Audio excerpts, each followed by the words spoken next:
Okay, hello everyone in Japan. It is so nice to speak with you this evening.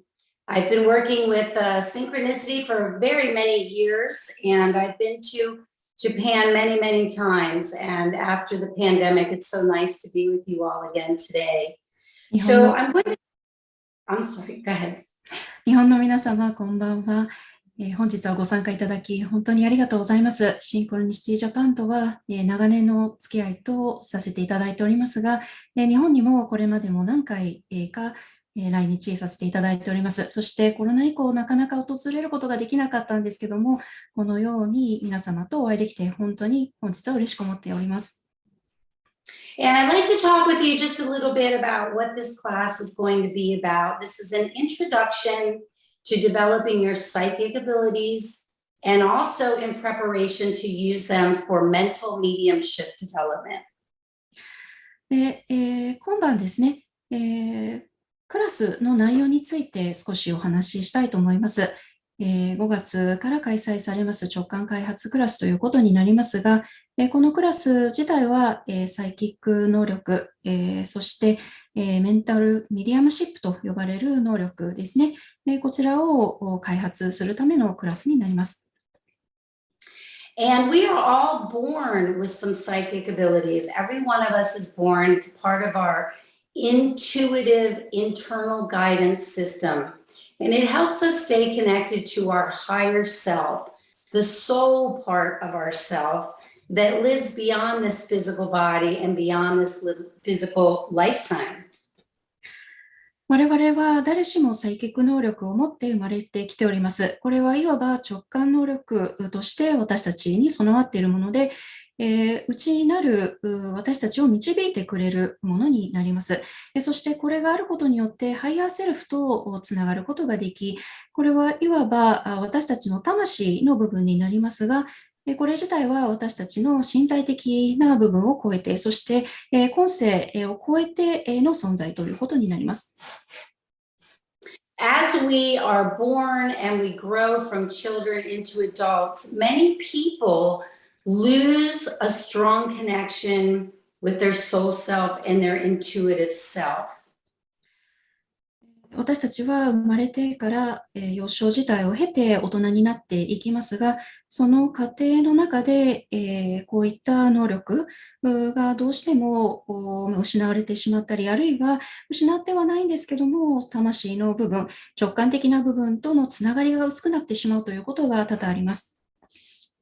And as we're young and we're going to school, much of our education, actually all of our education, is really focused on developing our intellectual intelligence. And that's very important for child development. But because of our lack of focus on our intuitive development side, much of that gets lost to us as we become adults.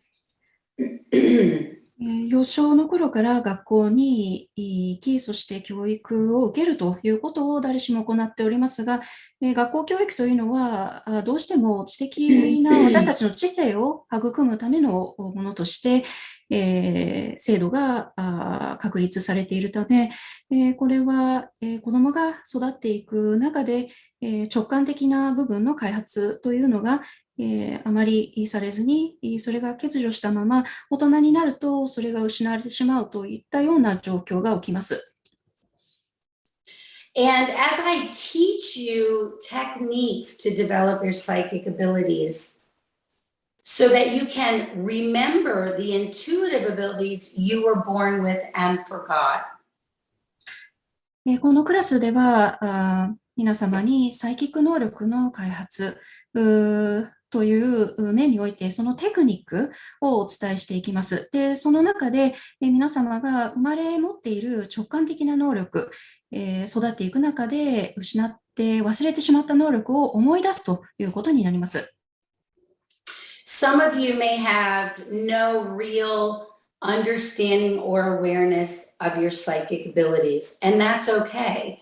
And some of you may be already aware of your psychic abilities and maybe using them in your work as a healer or in any other work that you do. 人によってはサイキック能力、自分に備わっている本来のこの力ですね、を理解していなかったり、あるいはそれが全くもって認識していないまま育っている、ここまで経ているということがあります。それはそれで全く大丈夫です。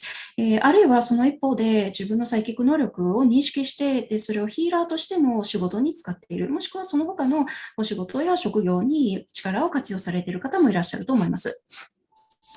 If you're currently unaware of what psychic talent you have, I will be helping you discover that, and I'll be explaining to you about the different psychic abilities and how to develop them also on your own outside of class.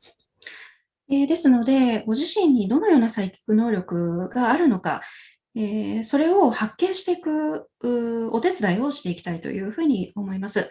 クラスの中で、さらにどういったサイキック能力がそもそもあるのか、その違いについてもお伝えしていきますし、あと、クラスを離れた後も独自でどのようにこの先も開発していけるのかという方法についてもお伝えしていきます。And for those of you that are already working with your psychic abilities or have some awareness that you have some psychic abilities, I'll be helping those of you develop them further and bring them to the next level.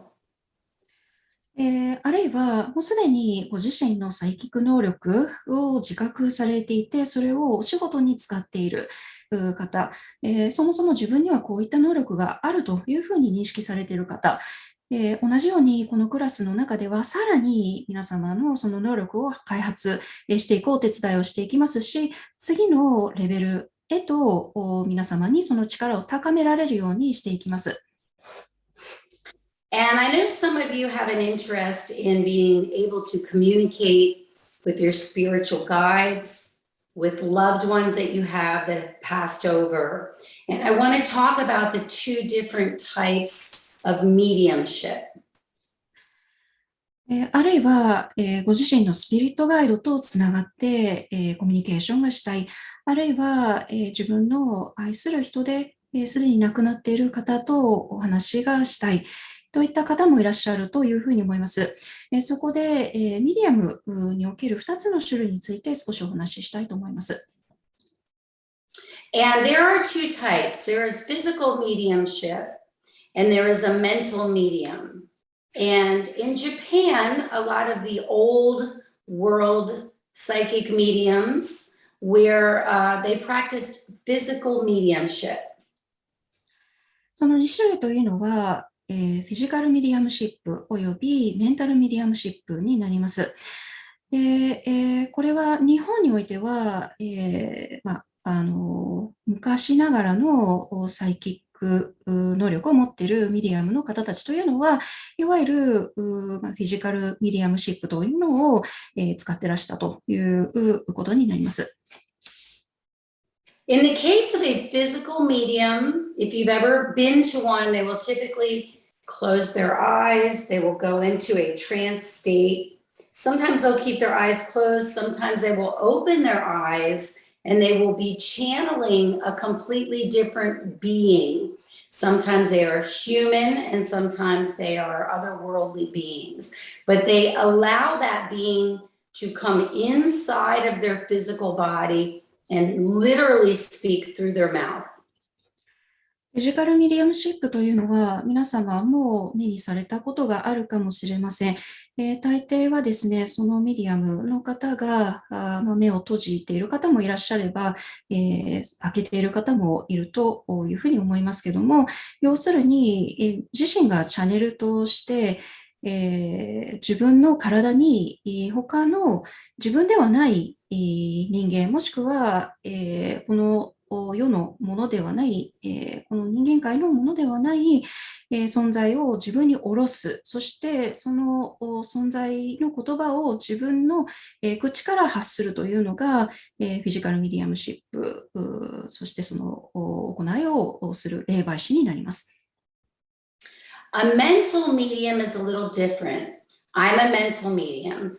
I do not allow any other spiritual being to come inside of my body.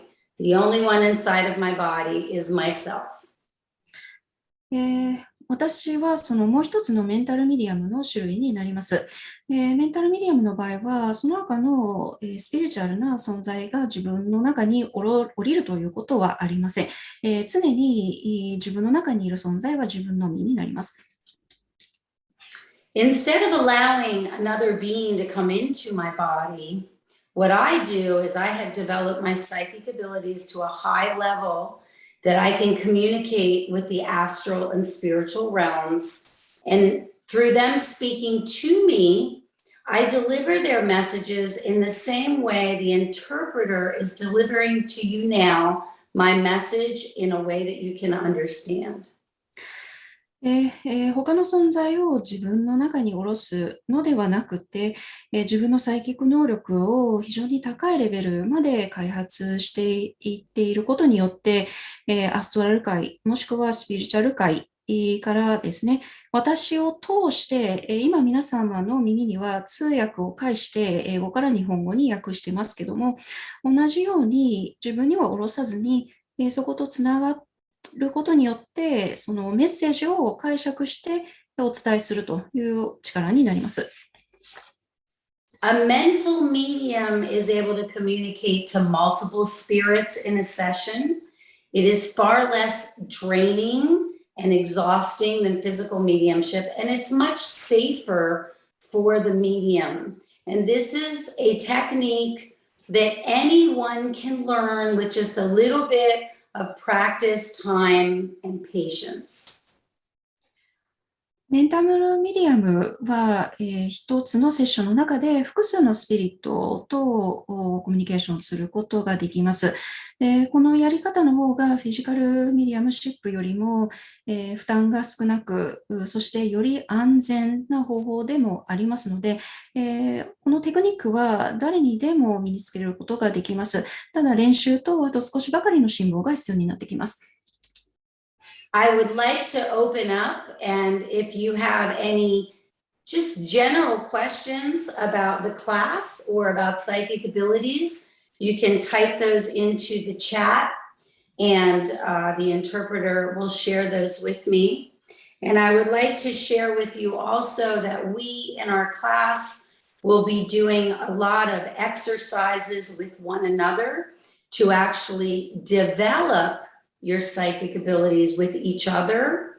We will also be doing a guided meditation in class. This guided meditation is something that I have personally designed with the help of Spirit just for the purpose of using your psychic abilities.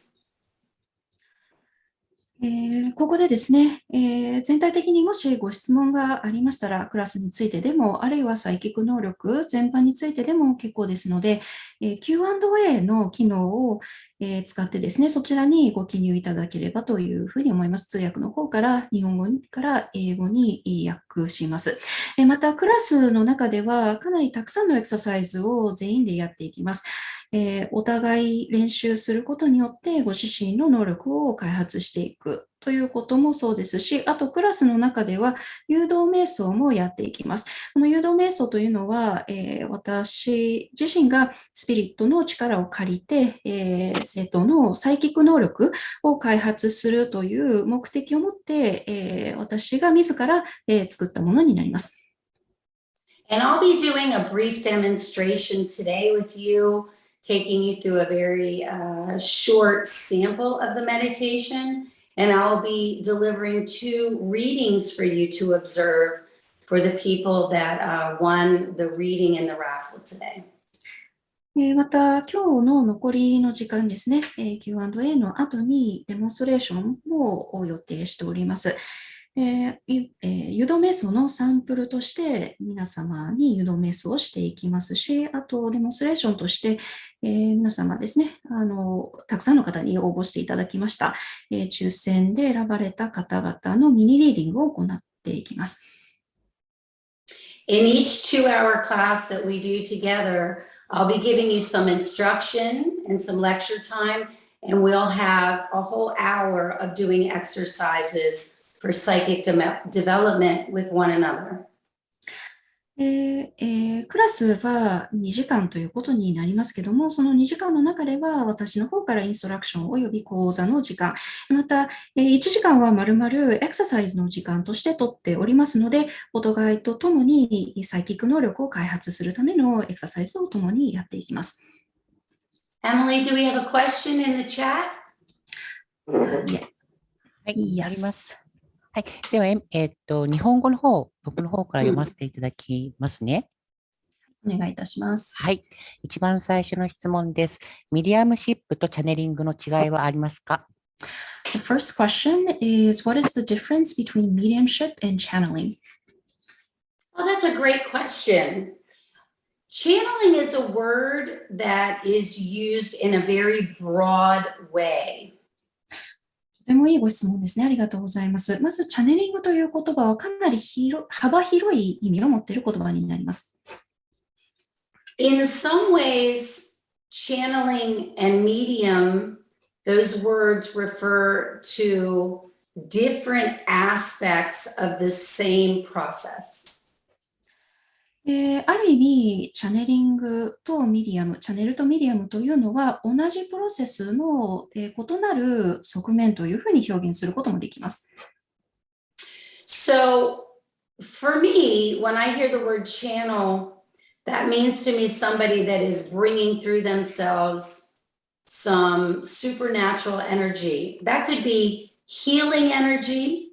It could be messages from the psychic's spiritual guides. It could be messages from a client's spiritual guides. Some channels connect with extraterrestrial beings. So a channel is someone that brings a different energy to the planet, and sometimes that is from otherworldly beings that are not necessarily human souls. なので、チャネラーというのは、ある意味、超自然的なエネルギーを自分の体を通して、発揮している方というふうに私は理解しております。で、これはヒーリング的なエネルギーという意味合いもありますし、サイキック能力を持った方自身の、スピリットガイドからのヒーリングということもあり得ますし、あるいはクライアント自身のスピリットガイドということもあり得ます。あるいはチャネラーの方は、地球外生命体とつながることもできるという可能性もありますし、いずれにしても地球のものではない、異なるエネルギーを地球上に下ろす。そして、必ずしも人間の魂ではない世界の別世界の魂や存在という可能性があります。And as a channeler will bring through information or healing energy from a supernatural source, a medium is more specifically talking to individual personally known spirits. A medium will communicate with your mother, your father, your grandmother, or your best friend who passed away and is now on the spirit side of life. なので、もう少しお伝えすると、チャネラーは、その超自然的な源からの情報ですとか、あるいはヒーリングのエネルギーを、通す人、それに対してメディアムというのは個人的に具体的にその人にしか知り得ないこと、情報ですとか、あるいはスピリットとつながってそれをお伝えする人になります。なので、その方の母親、父親、あるいは祖母、あるいはもう亡くなった親友の方、その人にとって親しい人とつながってでメッセージを伝えるのがミディアムになります。A medium is able to deliver messages that are very detailed and very evidential and very personal to the person they're reading for. For example, They will be able to talk about a specific memory from your lifetime with that loved one, or talk about something very specific to your family. ミディアムの場合だと非常に細かな情報を伝えることができます。で、それは実際に、証拠として、亡くなった人と話して、初めて分かるような、その人にしか分かり得ないような情報を証拠として提供できる人、あるいは本当に個人的な情報をリーディングの中で提供できるのがミディアムになります。もしかしたら、その愛する人たちと、生きた人生の中で自分が経験した記憶についてお話ししたりとか、あるいはこういったことを一緒にしましたよねというふうにお伝えしたりするのがミディアムになります。One of the things that I'm quite well known for is working with law enforcement on criminal investigations.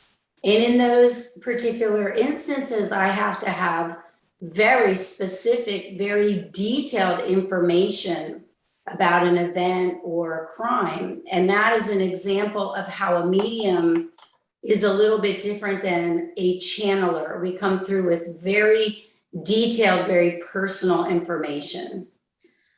私の場合は警察に協力して犯罪捜査などの協力を行っておりますが、その際は非常に具体的な情報を伝えております。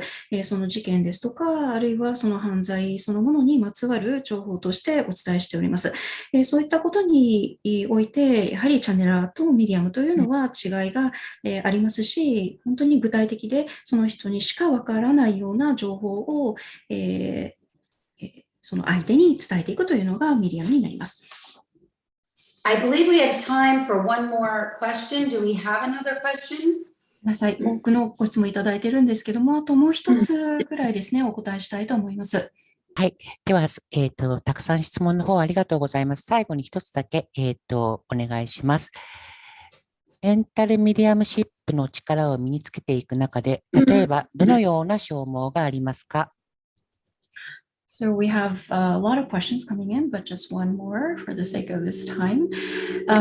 As we work on developing our mental mediumship skills and abilities, what sort of exhaustion or energy depletion can we expect?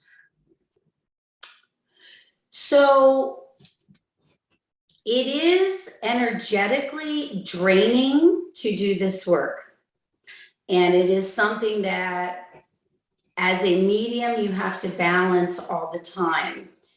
For the sake of our class, because we'll be doing brief and kind of simple exercises, you should not expect it to be very draining. If anything, it will be more energizing to you. 確かにメンタルミディアムシップのお仕事の中でかなりエネルギー的に消耗してしまう、エネルギーがすごく枯渇してしまうということはあります。なので実際にメディアムとして活動をしている人は常にそういったエネルギーのバランスを図っていかなければいけないということはありますが、ただしクラスの中では非常に簡単かつ手短な形でエクササイズをやっていきますので、皆様としてはエネルギーの消耗というのはあまりないというふうに思います。その逆でですね、非常にエネルギーの活性を感じる、元気になるというようなことを皆様としては、実体験されるというふうに思っております。The exercises, although very effective, are actually quite fun, quite light, and very enjoyable.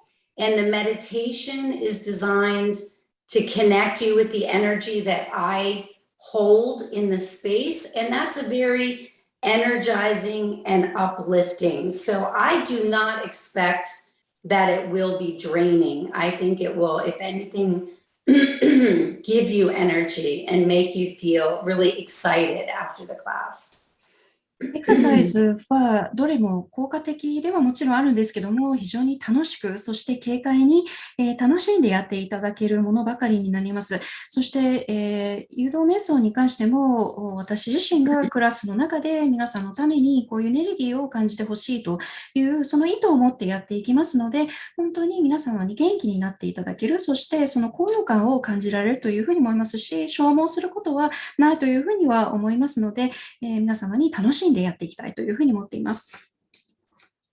And thank you for your questions. I wish we had time for more, but I do want to bring you all with me on a brief meditation, which I would like to do now before we begin the messages. 多くのご質問いただきありがとうございます。すべてお答えできずに申し訳ございません。それではですね、簡単に少し誘導瞑想をしていきたいと思います。その後にミディリーディングに入っていきたいと思います。This is a little bit of a shorter version of what we'll be doing in the actual class, but it's just to give you a feeling for what the meditation is about. クラスで実際にやる誘導瞑想の、少し短くしたバージョンになります。瞑想がどのような感じになるのかというのを皆さんに少し感覚として体験していただければと思います。So this meditation I've designed with the help of Spirit, and it is specifically designed to help you open up your intuitive abilities, connect with the spiritual realm, clear your own personal energy to get ready in preparation for connecting with Spirit, and also to keep you very solidly, firmly grounded here in the physical reality. この誘導瞑想はスピリットの力を借りて作ったものになります。皆様の直感的な能力を開く目的であり、そして、皆様自身がスピリット界とつながりやすくなる、また自身のエネルギーをクリアリングしていき、今後スピリットとつながりやすくするための準備としてもしていく誘導瞑想になります。また今の物理的なこの領域の中で皆さん自身がしっかりとグラウンディングしていくための誘導瞑想でもあります。And when you do this meditation at home on your own, I recommend that you put some relaxing, soft music in the background, something with no vocal and something that is along the lines of a meditation music. ご自宅で、この瞑想をするときにはですね、非常にリラックスできる環境で、優しい音楽をBGMとして流すのが良いかというふうに思っております。できればボーカルが入っていない、いわゆる瞑想用の音楽として流せるものを選んでほしいと思います。I'd like to invite you to just close your eyes and begin taking a few nice deep breaths. では、ゆっくりと目を閉じていただき、何回か、深呼吸をしてください。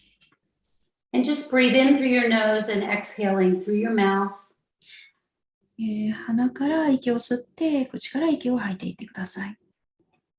Beginning to consciously slow down each breath. With each breath, breathe in just a little bit deeper, exhale just a little bit slower.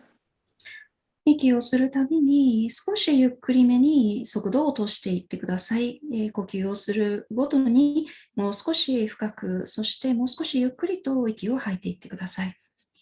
And as your eyes are closed and you're breathing nice and slowly, I'd like you to visualize coming in through the ceiling, right on top of your head, a beautiful big beam of purple light.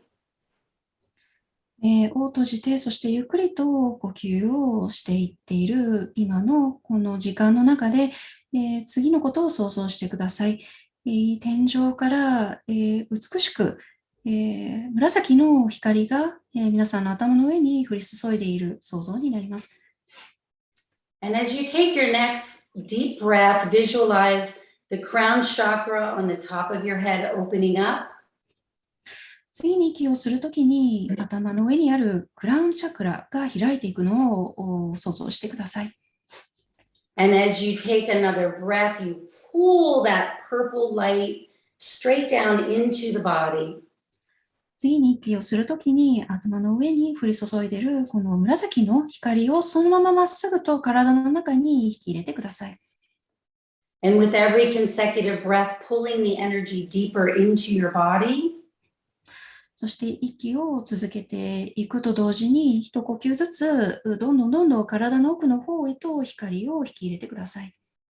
And so with your eyes closed, you're visualizing the purple light filling your head and your neck and your shoulders. 頭と首と肩に紫の光がどんどん下の方へと降り注ぎ、中へと浸透していきます。The purple light moving through your arms, shooting out of your hands, the palm of your hand and your fingertips, little beams of purple light coming out. 目は閉じたまんまです。その紫の光が腕へと伝っていき、そして手から放っていきます。手のひら、そして指一本一本から紫の光が光線のように放たれていきます。Another deep breath pulls the energy down into your torso, your pelvis, into your legs, and straight down into your feet. また深呼吸をすると体の胴体、骨盤、両足、そして足の先へと紫の光が中に入っていきます。And visualizing a cord, a thin cord of purple light coming out of the bottom of each one of your feet. そして、右足と左足、両足から、紫の光の、細いコードが出ているのを想像してください。And these grounding cords, I want you to visualize them going straight down through the floor, through your building, into the ground beneath you. グラウンディングするためのコードになります。両足から出ているこのコードは、床の下、そして建物の基盤のところへとまっすぐと降りていっていきます。We are sending these grounding cords down to the center of the earth. そして地面へと到達し、そしてそのまま地球の中核へとグラウンディングされていきます。Traveling through layers and layers of rock and ocean water, sending those cords to the very center, the core of our earth.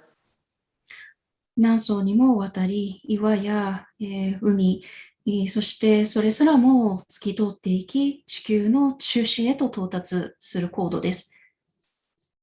Visualizing a giant boulder, a big rock in the center of the earth, I want you to wrap those grounding cords like a rope all the way around that rock, anchoring yourself to the earth's center.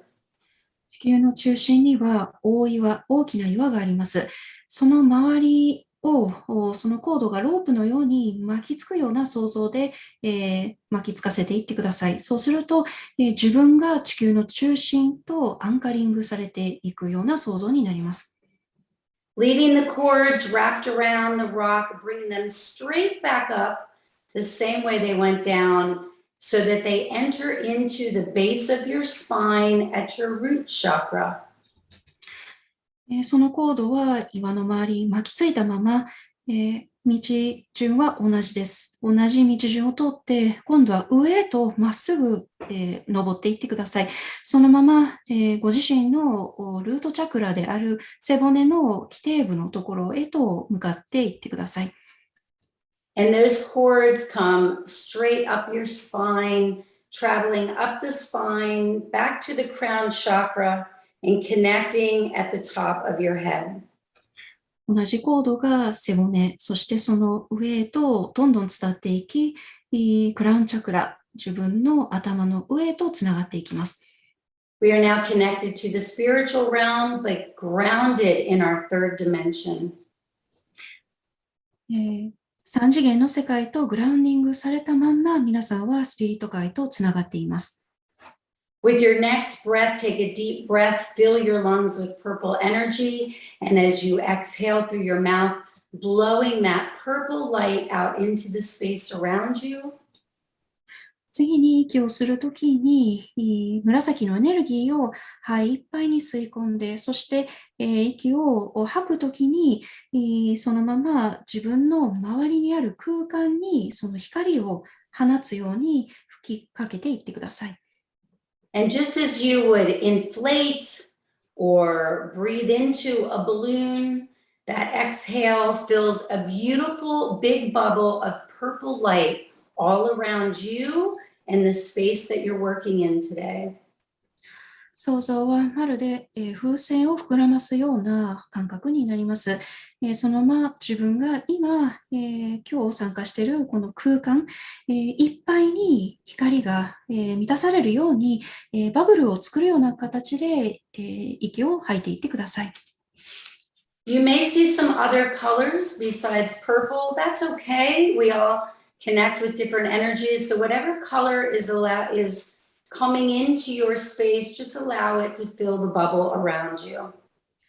もしかしたら紫とは違う色のエネルギーも見えているかもしれません。それは構わないので、そのままですね、ご自身の周りの空間いっぱいにエネルギーを満たしていってください。Take one more nice big breath, and with that breath, we pull in on the top of our head the beautiful bright white light of the spiritual dimension that's now coming in and filling your body.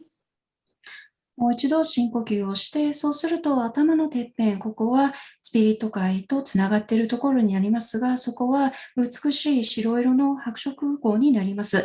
で、この白色光が自分の体いっぱいを満たすような感覚を想像してください。And as you breathe out, that white light moves into the bubble of energy around you and settles right on the outside of your bubble, protecting you with love and light from the spiritual dimension. そして息を吐くと同時に白色光はそのまま今ご自身が作ったバブルの方へと動いていきます。そのバブルのちょうど内側に収まり、この白色光というのはスピリット界の愛と光を象徴し、自分を守ってくれています。We protect this space with light and love. We invite in our spiritual guides to work with us. And we say, let nothing but love enter this place. Let nothing but love emerge in this space. この空間は愛と光によって守られております。そしてこの空間にこれから一緒に皆さんが働きかけていくスピリットガイドを歓迎するように想像してください。ここでの意図というのは、この場所において愛以外の何物は受け入れない。そして、この空間には愛だけが満たすという意図を持ちます。With the energy of love and light, we connect with the spiritual realm to communicate with our loved ones and receive guidance and to protect the space that we're working in. 愛と光のエネルギーを通してスピリット界とつながり、そのつながりから愛する人たちとのコミュニケーション、またガイダンスを受け入れ、私たちの空間において守りのエネルギーが常にあることを想像します。This is a meditation that we will be doing in every class, and it is something that we will do that will prepare us for the work that we do together in our psychic development exercises. この今皆さんですね、少しやっていただいた誘導瞑想をクラスの中でも完全版をやっていきます。これはサイキック能力を皆さんが開花していく中で、自分の準備をするための誘導でもあります。And we have two people that I have questions from. And I wanted to begin with the questions so that we have time for that. So just give me one moment here so I can pull the question up. お二人からミニリーディングの質問をいただいております。リーディングの時間も使っていきたいというふうに思いますので、今質問を見ております。少々お待ちください。Emily, forgive me if I do not pronounce this right. Please correct it. The first question is from, I believe it's Mikiko or Michiko. And the question is, please give me a message from my late grandmother. まずはみちこさんからいただいている質問が、亡くなった祖母からのメッセージをお願いしますというふうにご質問いただいております。Michiko, is that a female name, Emily? Yes, it is.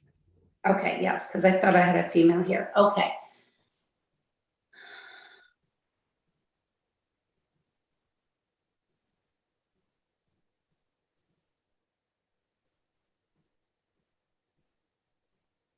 Okay, so I have Michiko's grandmother here.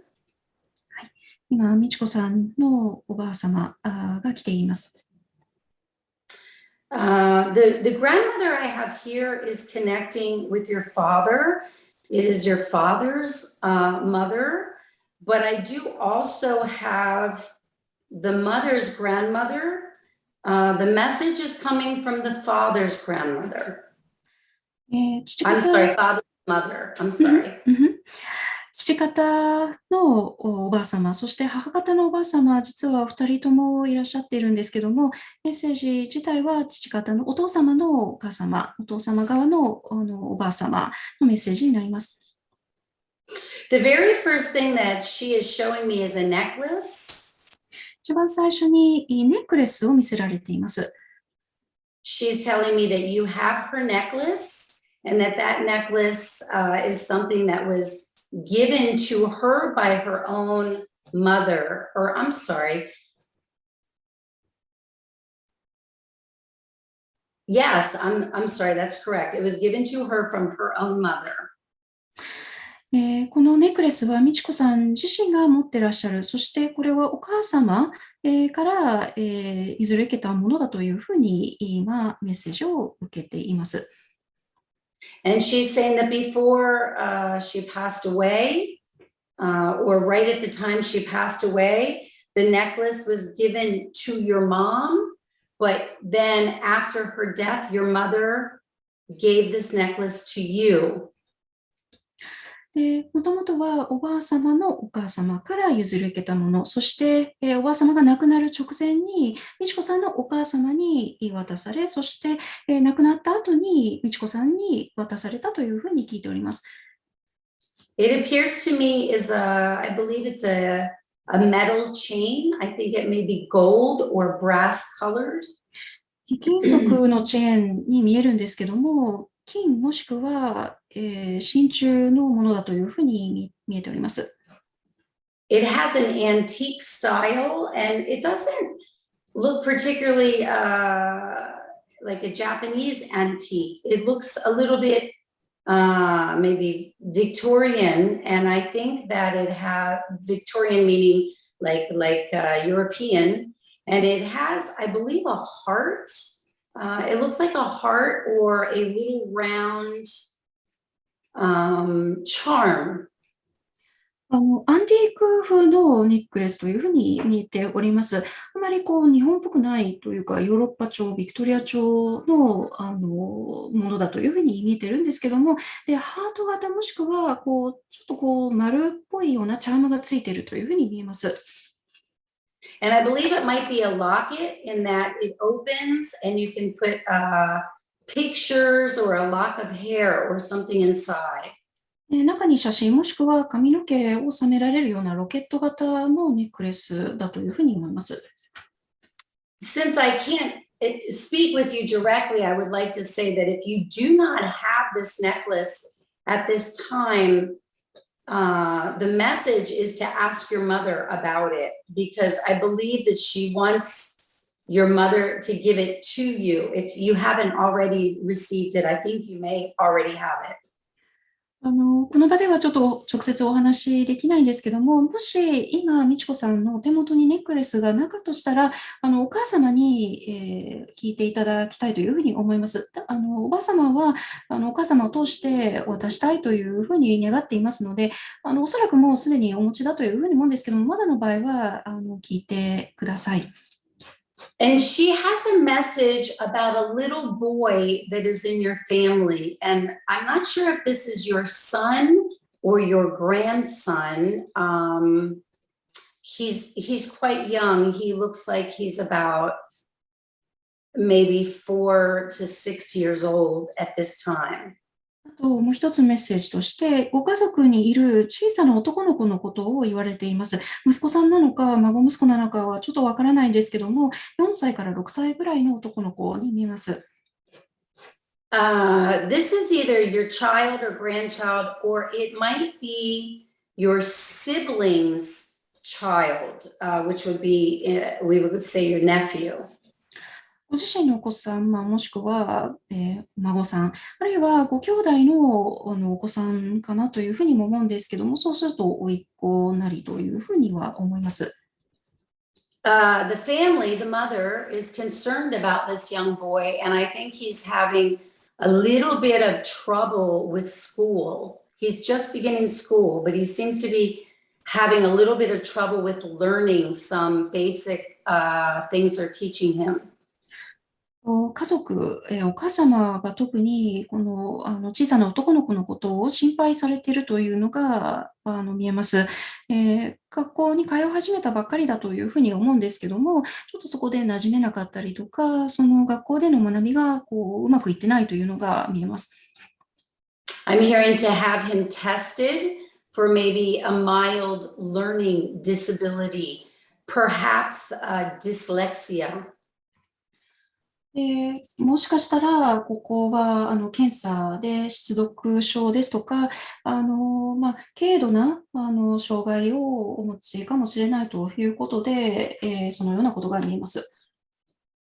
With a little bit of special instruction, I'm hearing he will overcome this little learning disability, and probably by the 2nd or the 3rd grade, in 2 or 3 years of school, he will overcome it completely. He will just grow right through it, and it's not going to be a problem in the future. If they get him some education, special education now at this time. 今、今の時期から特別なケアをして、で、今はちょっと学習における障害を感じられるんですけども、今ちゃんとケアをしてあげれば、2年生あるいは3年生ぐらいになるとすっかりそれを乗り越えて全く問題にはなってないというふうに思っていますので、今こそそういった教育的な特殊な特別なケアをされるといいというふうに思います。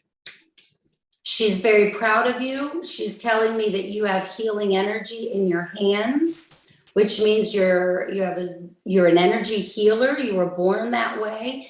And she's saying that you should pursue your interest in the healing arts and profession. And she's going to be working with you to help you from the spiritual side do that. すごく美智子さんのことを誇りに思ってらっしゃいます。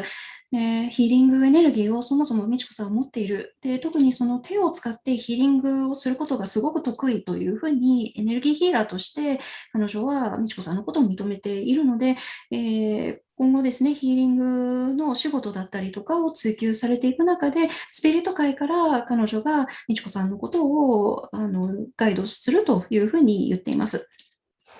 And I have both the grandmothers here, and they're showing me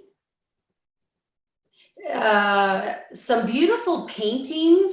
They look like a kind of a watercolor wash painting, and it has some calligraphy in the painting. And this is either something that you do or one of your grandmothers did. And she's talking about how beautiful they are. And I think this may be something that you're actually doing, but they're watching you from the spiritual side, and they're showing me this beautiful paintings and artwork and calligraphy that you're doing, or perhaps your mom. This might be about your mom. おばあ様お二人とも今ここにいらっしゃっているんですけども、すごく美しい絵絵画か水彩画か、あるいはお習字のような絵を見せられているんですけども、もしかしたらご自身もしくはおばあ様のお一人がやられていたかもしれないというふうに思っています。もうこれ本当に美しいのよっていうふうに話してくれているんですけども、ちこさん自身が描いてらっしゃるものでしょうか。霊界から、スピリット界からおばあ様はしっかりと見守っていますし、もしかしたらお母様かもしれないんですけども、こういった芸術だったりとか、お習字のような絵のことをすごくおばあ様も今お話しされています。I'd like to move on to the next question, which is from Suemi. Is that right? Yes. Suemi? Yep. That is correct. いいですか？ And go ahead. はい。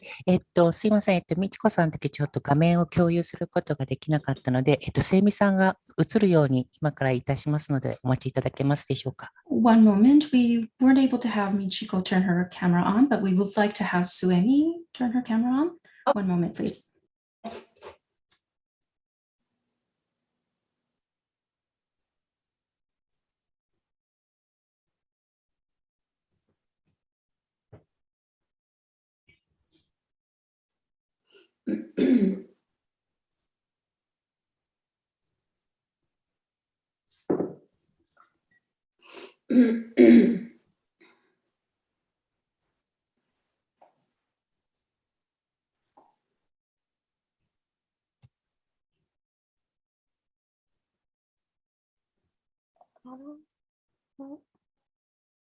今ね、映るようにさせていただいております。少々お待ちください。One more moment, please. Okay. I have it on gallery view so I can see everybody. Okay, I see her. あ、Hi, すみさんのこと Suemi. 見ております。こんばんは。まあまあ、Hello. Suemi, has your father passed over? すみさん、お父様がお亡くなりになっているということで合ってますか？はい、うんそうです、イエス。Yeah, I have your father right here. You know, first of all, he loves you very much, and he's always with you. お父様が来ています。本当にすみさんのことを深く愛していて、いつも一緒にいてくれています。I'm gonna give you directly his words. お父様の言葉を直接お伝えしますね。はい、ありがとうございます。Please forgive your mother. お母様のことを許してください。She's struggling right now.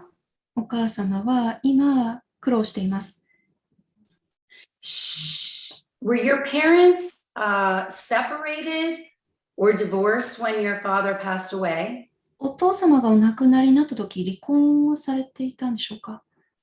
いえ、離婚はしてないけれど、私たちには言わなかったけれど、そういう話もあったみたいです。They were not divorced, but they didn't tell us, but it seemed like they did have discussions on possible divorce. Yeah. They were having a difficult time when your father died in their relationship. And they were speaking of separation, and emotionally, they were already disconnecting.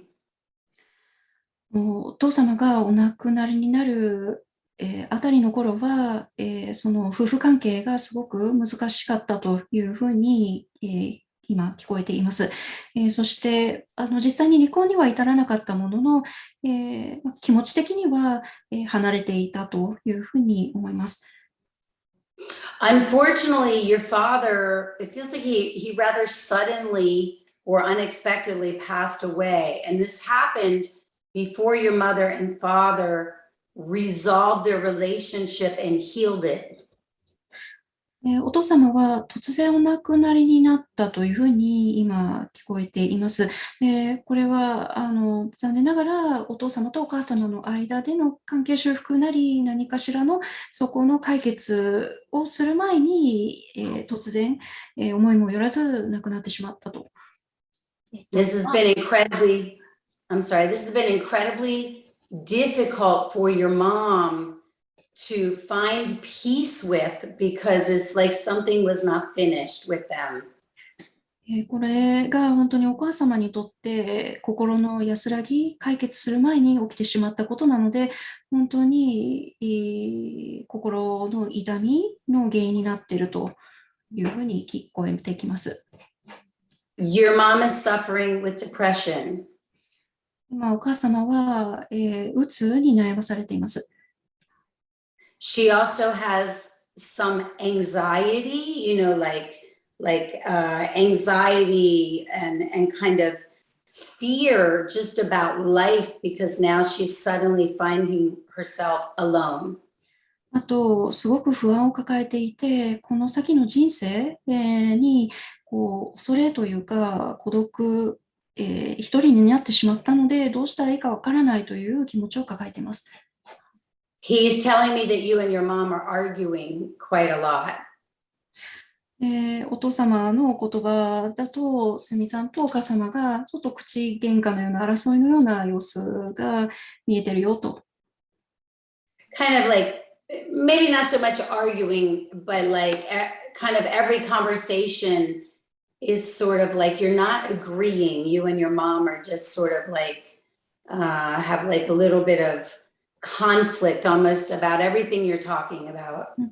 そこまで口喧嘩までは言ってないにしろ、いまいちぎこちないというか、お二人の間でなかなかすんなりと話が合わなかったりとかっていうのが、聞こえてきます。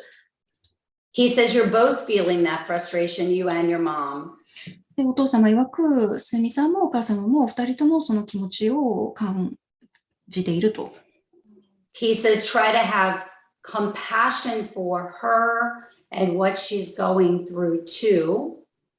でも、できるだけお母様に対して思いやりを持って、お母様も今大変なんだというふうに思ってあげてほしいと言ってます。Her frustration and her anger is not about you. It's not with you. お母様の苛立ちだったりとか怒りというのは、その矛先はすみさんではありません。It's actually with your father. これは実際向かっている先はお父様です。And her grief is still very fresh, very raw. 彼女の深い悲しみというのはまだ言えてない。まだ日が浅いので乗り越えていないというのが真実です。And the pandemic stress, he says, too. あとコロナからのストレスも感じているというふうにお父様は言ってます。So she's kind of what's the word? Her emotion is coming out in the form sometimes of like short temper, kind of quick to get angry. なので、そういった処理しきれない感情が、短気だったりとか、すぐどうしても苛立ちになってしまうような様子というのはそこから来ています。Please understand that her anger, her frustration, her depression is related to the unfinished business with your father. And he's saying, don't take it personal. It's not about you. なので、お母様が今、外にも表現してしまっているフラストレーション、苛立ちやその落ち込みや少し鬱っぽい感じというのも、それは、すみさんがどうこうではなくて、お父様との関係性を、ちゃんと、落としどころまで持っていくことができなかったっていうのが納得いかないまま終わってしまったというのが原因であると。そして、すみさんに対して個人的に何かそういった感情を持っているわけではないということを理解してあげてください。As for the purpose of healing your relationship with your mom, he says try to look at her from a different perspective. Try to look at her as a good friend who's having a really difficult time. And the way that you would be compassionate and helpful to a friend. Because your mom is just a woman. And she's a woman who's struggling with the situation she finds herself in now. If you can have compassion and forgiveness for her, you'll be able to heal your relationship. なので、すみさんとお母様の関係性の改善というところにおいては、少し視点を変えてお母様に接してあげてというふうにお父様が言っています。で、友人に接するように、すごく親しい友人が今、辛い時を経験しているということで、思いやりを持ってほしいんですね。お母様ではあっても、一人の女性なんです。今、一人の女性としてすごく辛い思いをしている。なので、思いやりを持って、そしてお母様を許す。そうすることによって、すみさんとお母様の関係性は癒すことができます。He says to you, I'm sorry I left you so soon and unexpectedly, and I'm sorry I didn't get to see you before I left this earth, but to know that he's always with you, he loves you, and he's saying, thank you for being there for your mom. お父様はすみさんに今突然いなくなってしまって本当にごめんねと、地球をこの人生を離れる前に、会うことができなくて本当にごめんねというふうに言ってます。でもいつも一緒にいるし本当に愛してるし本当にありがとう。お母さんのためにいつも、心配りをしてくれてありがとうというふうに言ってます。はい、ありがとうございます。I could talk to you for a long time. Your father would love to keep talking, but we're out of time. So you can always schedule a private session if you want to speak with him some more. お父様本当にいろいろと伝えたいみたいで、この後もずっとお話ししたいぐらいなんですけども、残念ながらちょっと時間が限られてしまっているので、もしよろしかったら、お父様からのお話をさらに聞くために個人セッションをご興味があれば、はい、スケジュールしていただければというふうに思います。はい、ありがとうございます。Thank you very much. You're welcome. My pleasure. I want everyone listening to know that your loved ones can see you and they can hear you. And if there's anything that you need to say to someone that's passed, that you can speak to them and they can hear everything you have to say. They see everything that's happening in your life, and they're always there helping you and guiding you along your journey. 皆様にもこのことは伝えたいというふうに思います。皆様がもしその亡くなってしまった愛する人たちがいるのであれば、その方たちは、常に皆さんのことが見えています。そして皆さんのことが聞こえています。この、地球上にはもういませんが、皆さんの人生一つ一つの出来事を皆さんのことが見えていますし、そしていつだってそばにいて皆さんをガイドしてくれています。That's a very, very brief and quick view of what a medium reading is about, those two readings. 今のミニリーディングは、ミディアムとしてのリーディングをする際の様子というのを少し短縮版としてお見せいたしました。I generally do sessions that are 30 or 60 minutes, and you can see that they are very detailed and very in-depth. And this is the sort of thing that I will be teaching you how to do in our course together. 基本的には30分から60分ぐらいをするのが、通常のリーディングなんですけども、今ご覧になっていただいたように非常に細かく詳細なところまで、お伝えをしていきます。そして同じようなことができるようになるための、スキルですね。それを身につけるための内容が、皆さんに、この先、開催するクラスの内容ということになります。And I would like to thank you all so much for being with me today. It was such a pleasure to connect with all of you through time and space. 改めまして本日はご参加いただき誠にありがとうございます。この時空の中で皆様とつながることができて本当に嬉しく思っております。In these troubled times we're all living through, there is a tremendous need for mediums and healers. So if you're inclined for this direction, I sure do hope that you come along in the class because the world really does need people like you.